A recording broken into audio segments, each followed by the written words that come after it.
Let's jump into another smart word adventure. It's Word Up with Sophia. Today's word is victory.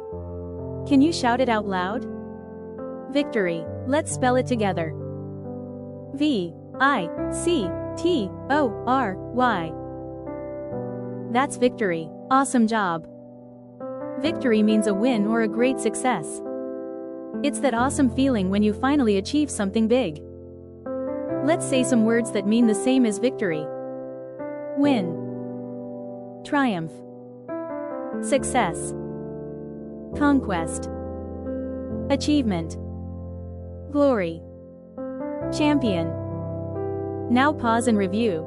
These synonyms help us talk about every kind of win, from big games to little goals.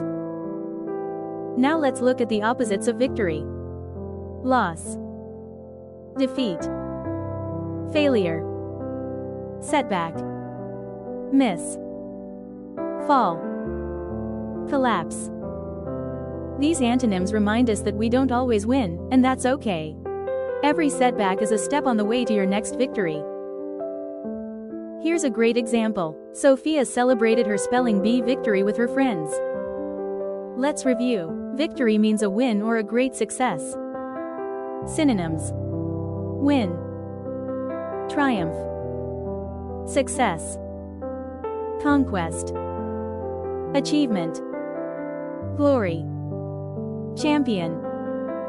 Antonyms: loss, defeat, failure, setback, miss, fall, collapse. Your challenge: write or say a sentence using the word victory today. What's something you've worked hard to win? Final thoughts: each win shows your hard work, and your journey is just beginning. You're a winner just for learning today. Keep it going. See you tomorrow for another Word Up with Sophia.